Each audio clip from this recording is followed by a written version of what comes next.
পাকিস্তান ভারত যুদ্ধ পরিস্থিতিতে বাংলাদেশের প্রস্তুতি না থাকাটা আত্মঘাতী হবে বলে মনে করছেন প্রধান উপদেষ্টা ডক্টর মোহাম্মদ ইউনূস।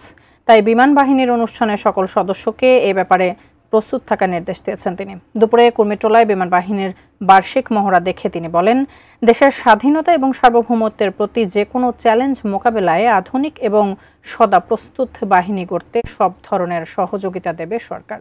সাজেদা সুইটির রিপোর্ট। বাংলাদেশ বিমান বাহিনীর বার্ষিক মহড়া আকাশ বিজয় 2025। 23 এপ্রিল থেকে শুরু হওয়া মহড়া চূড়ান্ত অনুষ্ঠানটি ছিল বুধবার কুর্মিটোলায় বাংলাদেশ বিমান বাহিনী ঘাঁটি বীর উত্তম একে খন্দকারে। বিমান বাহিনীর সকল ঘাঁটি ও ইউনিটের যুদ্ধ বিমান, পরিবহন বিমান, helicopter, unmanned aerial vehicle, radar এবং অন্যান্য আকাশ প্রতিরক্ষা ব্যবস্থা সহ সংশ্লিষ্ট ইউনিটগুলো মহড়ায় অংশ নিয়েছে।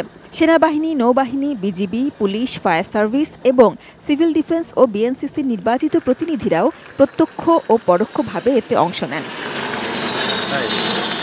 মহড়া শুরুর আগে air chief marshal Hasan Mahmud Khan প্রধান উপদেষ্টা ডক্টর মোহাম্মদ ইউনূসকে স্বাগত জানান।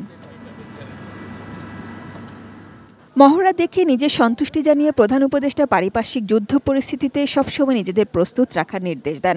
আমাদেরই কাছে ভারত পাকিস্তান যুদ্ধ হই অবস্থার মধ্যে রয়ে গেছে, তো কাজেই এই পরিস্থিতির মধ্যে প্রস্তুতি না নেওয়াটা